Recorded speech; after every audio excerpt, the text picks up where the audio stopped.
Bonjour, je m'appelle Valérie Martel, fondatrice de Femmes en Or et compagnie et des programmes M Croix Soi.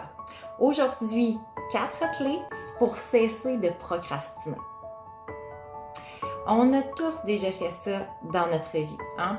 De remettre à plus tard un paquet de dossiers, de la paperasse, de dire demain ça sera une meilleure journée puis je mangerai mieux.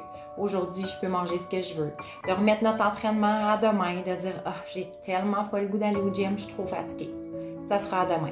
Et on remet comme ça et on remet comme ça. Et dans le fond, ce qu'on aimerait, c'est juste de dire OK, non, garde, let's go, j'y vais, je trouve mon énergie, puis je vais m'entraîner, je finis tous mes dossiers, j'ai des rénovations à faire, je vais finir ça et enfin, ça va être prêt, ça va être beau et je vais pouvoir me sentir libre. Et on attend comme ça à la dernière minute, et là on devient de plus en plus stressé, de plus en plus anxieuse parce que finalement on n'a pas réussi à faire ce qu'on voulait.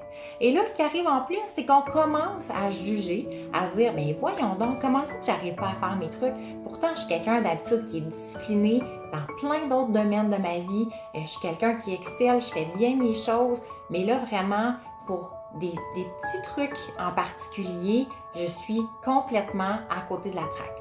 Alors, c'est quoi vos 4 clés pour cesser de procrastiner? Première clé, tout d'abord, réaliser que quand on procrastine, c'est parce qu'on a de la misère à faire le tout petit pas pour sortir de notre zone de confort. Donc là, c'est que ça nous demande, ça nous exige d'atteindre un espace où on ne se sent pas nécessairement confortable de faire ça. Donc, ça peut être, par exemple, si je dois travailler avec l'informatique et je ne suis pas une madame techno, et là, je parle en connaissance de cause, hein, on est porté à remettre ça un petit peu à plus tard. Alors, première clé, il faut conscientiser que vous devez vraiment sortir de votre zone de confort. À partir du moment qu'on conscientise, ce que ça fait dans le fond, c'est qu'on passe au niveau de la connaissance, donc du cerveau. Quand notre cerveau comprend pourquoi il fait les choses, déjà là en partant, vous avez une longueur d'avance. Votre deuxième clé, donc, c'est apprendre à déléguer. Peut-être que pour vous, c'est peut-être plus rentable de focusser sur ce que vous, dans quoi vous excellez, dans ce que vous êtes super bonne, et de simplement juste comme déléguer à quelqu'un d'autre. Peut-être ça va vous coûter un peu d'argent, mais en même temps, probablement moins que tout le temps que vous allez perdre à accomplir cette tâche en particulier qui est tellement lourde à vos yeux. Votre troisième clé.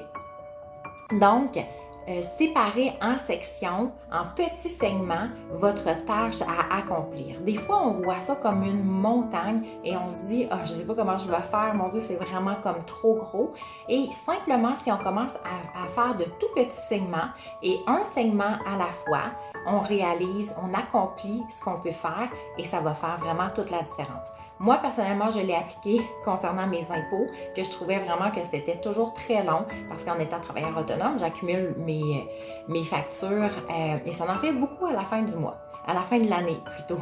Et ce que je faisais dans le fond, c'est que je séparais en sections, en segments, cette tâche-là que je trouvais comme un petit peu lourde et dans le fond, c'est que ça devenait beaucoup plus léger, beaucoup plus facile à accomplir et finalement, après quelques journées de petits segments, j'avais complètement terminé.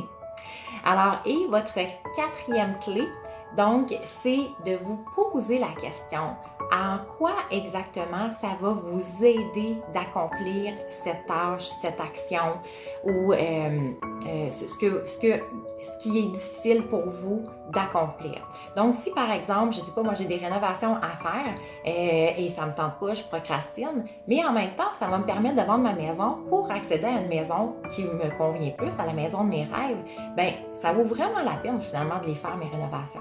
Fait que vous voyez, à partir de ça, je vais aussi passer au niveau de mon cerveau qui va me donner le goût et l'énergie pour pouvoir mettre en application cette tâche-là que je mettais toujours à la dernière minute.